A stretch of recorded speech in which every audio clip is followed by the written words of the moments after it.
I'm Steven. And I'm Kevin. All right. We're going to roll with that?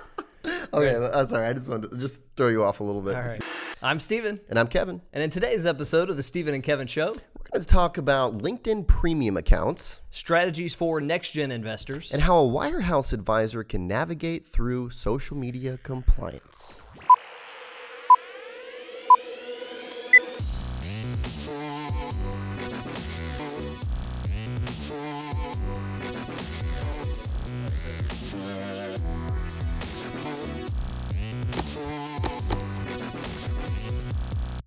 Hello, everyone, and welcome back to episode 5 of the Steven and Kevin Show. Some say we never made it, Kevin, to episode 5, but we made it. We're here. This is a big milestone. 5 is a huge milestone for us. Yeah, actually. a big 5. But hey, we're gonna rock this. We got 3 questions today, and one comes from @Social Advisors. This is one of our coaches. In full disclosure, Charlie Van Derven, great guy, fantastic social media expert. Follow Charlie. He has some great stuff. Yeah, and he's fully aware, and part of his question was a statement that advisors use LinkedIn for introductions and business growth. Yep. What are the advantages of a premium LinkedIn service? I think this is really a good question because it's somewhat confusing. LinkedIn doesn't make all their premium services that clear. No, I mean, it's different than if you're evaluating CRMs and you're debating between different versions. Yeah. They make it, the features chart or whatever they call it. It's really pretty clear as to what you get. You compare, you make your decision. Yeah. LinkedIn's it's a little bit ambiguous. Yeah, are you a recruiter? Are you trying to bring in new business with sales? I mean, it just becomes somewhat complex. And it's probably one of the most common questions we get when we're out speaking on LinkedIn. Yeah, and in general terms, we're going to walk you through the different versions very briefly. We're not going to bore you to death with this, of LinkedIn. But just a precursor to that, in general, Kevin, who does it make sense for to upgrade to premium? I think it makes sense for people to upgrade who feel limited with the free version. I think that's it. I think we couldn't put it more simple than that. It's, use the free version until you get to that point where you say, you know what, I wish I had this feature, or I feel, gosh, I've reached my commercial search limit, which we're going to talk about. And so, well. Thinking about some of the training we've done around social media and how to leverage LinkedIn specifically, the vast majority of what we're teaching, 98% of it, what's in Kevin and Matt's book here. A shameless plug there. Shameless plug. Can you pop up a link at the same time on the we screen? should have a link you'll link it up here. But it's perfectly doable within the free version. So don't take this as our endorsement or our encouragement to upgrade to premium if you don't need it. We were on a call yesterday talking about this this exact issue, and our point was that most of your marketing budget can afford the $60 a month for LinkedIn Premium, but that's not the point behind it. You can find better use for that $60 if you're not going to, in fact, use the LinkedIn Premium features. Put that $60 towards your favorite charity. LinkedIn does not need your money. Actually, I have quite a bit of LinkedIn stock, so you should just put it into LinkedIn. That's okay. So, all right. Well, let's dive into the different features. And in general, here's what you're doing when you're getting premium and you're paying for more of the advanced premium features. You want more advanced searches. Yep. You want better access to who's viewed your profile. Which is a great feature, by the way. It is. You want maybe more in-mail. That's one of their features they tout. And, part of that, who's viewed your profile, you want the ability to remain anonymous while still being able to see who's viewed your profile. Yes. So those are some of the key features. They offer if you were to look at your LinkedIn page and go up to the upper right-hand corner under your name, it says something about upgrade, this or that. You can look at the 4 options that they're advertising here. We're going to narrow your choices down to 2 because 2 of them just don't make any sense for you. Yeah, exactly. And so you have Job Seeker, you have Business Plus, you have Sales Navigator, and then you have Recruiter Lite. And so of those 2. Yeah, obviously Recruiter Lite and Job Seeker, maybe you are interested in Job Seeker, right? But that's your prerogative there. But we're really more interested in Business Plus and Sales Navigator. The price points at these 2, $60 and $80 respectively. Yep. And let's walk through the differences, Kevin. Business Plus, what do you get? Yeah, with Business Plus, obviously, full list of everyone who's viewed your profile, which I think is great from a social sales standpoint. When it's intel. Someone looked at my profile, right? It gives me some information there. More advanced searches, unlimited commercial search as well. It's going to give me the ability to send in-mails. It's just, and on more save searches, there's a lot of other little kind of bells and whistles that it includes, but those are some of the main things that you're getting with a Business Plus account. Sales Navigator is a little trickier. It's like a separate universe when you're using Sales Navigator, and it gives you some more things too. And it's, for most advisors, you want to start with Business Plus. And if you really are getting into colder prospecting, Sales Navigator can help because it's going to auto-populate some lead list. It's going to help you with team selling. If I were on there and Kevin was on there, we could search each other's network. I think the Team Link is pretty cool. But here's the drill with both of these. One of the key features, Kevin mentioned commercial search limits. LinkedIn's new thing this year is that you can only run so many advanced searches before they know you're prospecting or you're recruiting. Yes. And they're trying to weed out. They think if you're prospecting or recruiting, you ought to be paying them for usage. Yeah. And I get that. And what makes it really tough with that is that they don't tell you the number of searches that you can run per month. LinkedIn doesn't come out and say, oh, you can do so many searches per month. So Steven did some excellent research. I was doing some digging on this because it bugs me. He did some great research on this. We've talked about this for weeks, and every time we say, hey, LinkedIn doesn't tell you. They won't tell you, and they don't, by the way. They won't tell you. But we found it's 60. Word on the street. Our sources tell us. Word on the street. Word on the street is it's 60. I bet the streets are talking about that constantly. But so, for many of you, that's irrelevant. You're not running 60 searches a month. If you're avid cold prospecting on LinkedIn, which many of you should be, it is more effective than you would think. If you want strategies on that, check our website, check wealthmanagement.com for some of the articles we've written on cold prospecting on LinkedIn. So that search limit rolls over every month.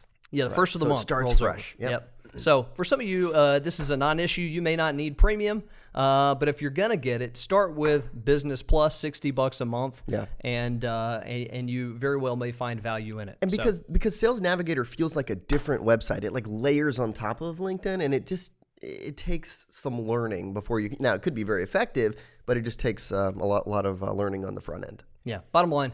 If you haven't been capped out with LinkedIn yet, if you've never had an issue with search functions, if you're not worried about the anonymous mode, if you don't ever send an in-mail, stick with the free version till you need it. That's right. All right. So shifting gears. Question number 2. Dealing with next-gen strategies.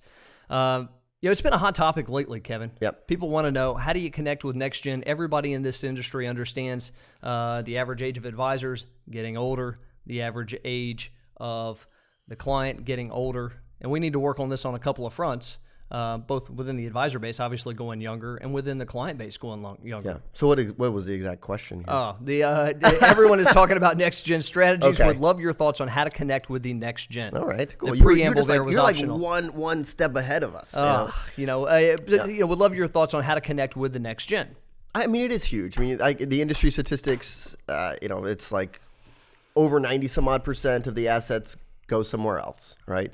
You have some other interesting stats that you looked up too in advance. Steven's like the stat man here. Today, man, I came ready.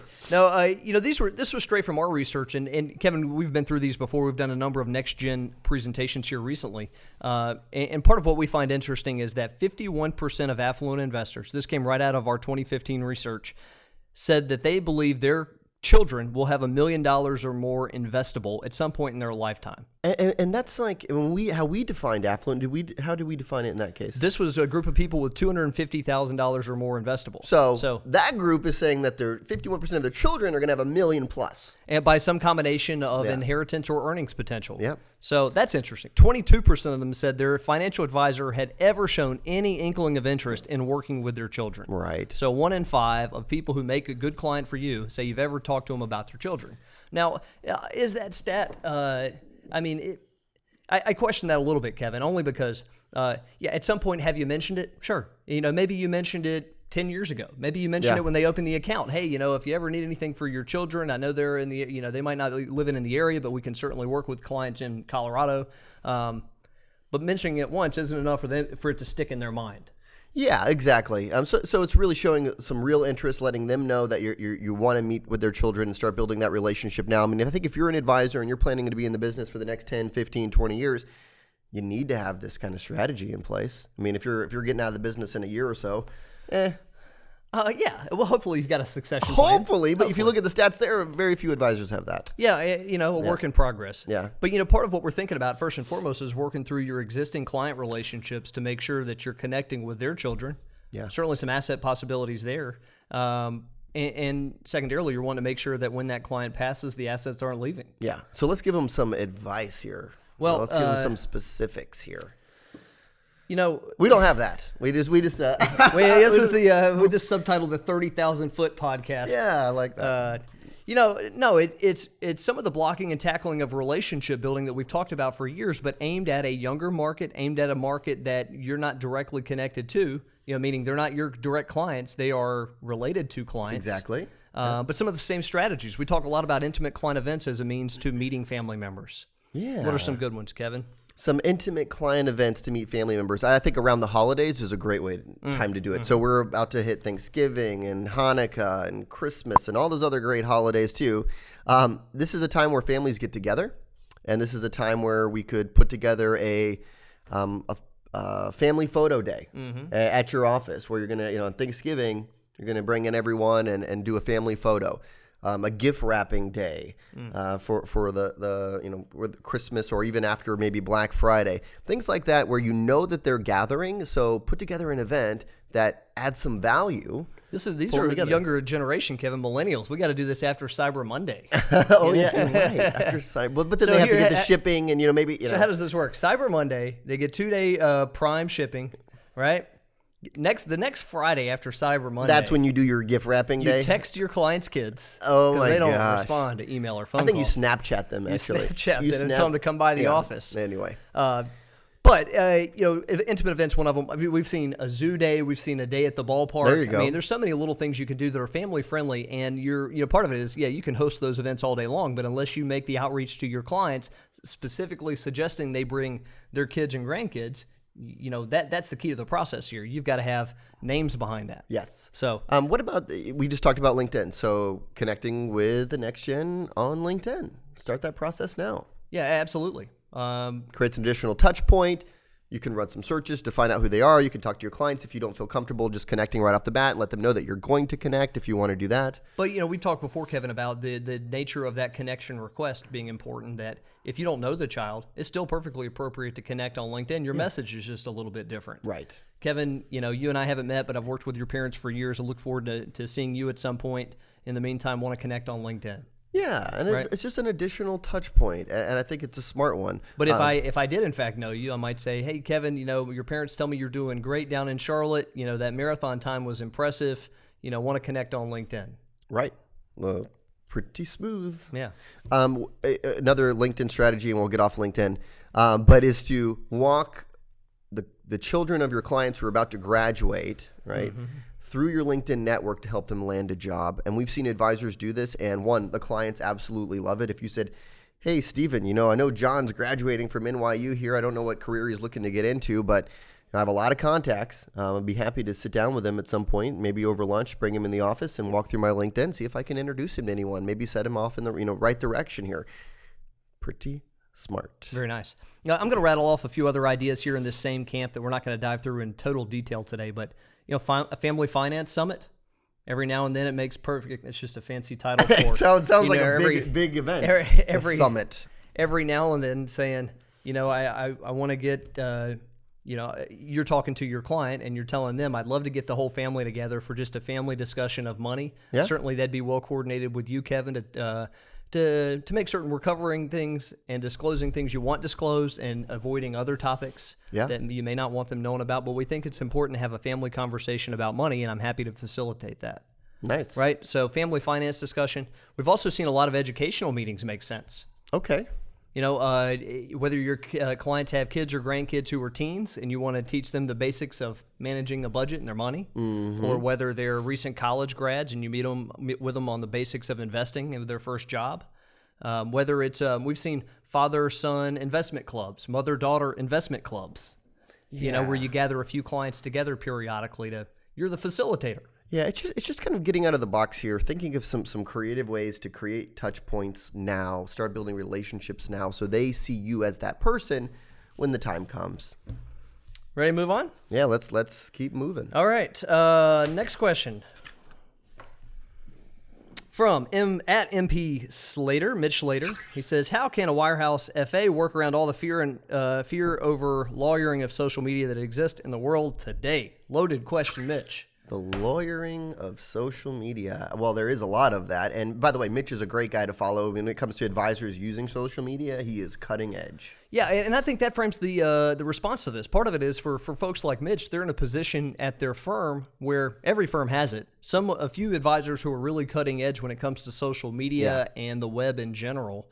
And they are, unfortunately, the ones who have to bump their heads up against the ceiling often enough and convince in some ways kind of their open firms the to be, eyes. to be the front runner, to open the doors. The same happens whether it's in the world of financial planning, financial organization, in this case social media. It takes a front runner group to start to push the envelope a little bit, and unfortunately they get some of the kickback and bump up against the rules more often than others. For the vast, and that it isn't to say that you shouldn't do that. Every firm needs people like that. It's why they grow. Yeah, they do. And look, the doors are going to keep opening up. I've heard Matt Oxley say, this is back before Stephen and my time, but that when email first came out, that advisors were told, don't use email, right? Don't communicate with clients via email. Now, can you imagine not using email today? So I think it's going to keep opening. And luckily there are advisors like Mitch who are pushing the envelope, but there's also advisors who,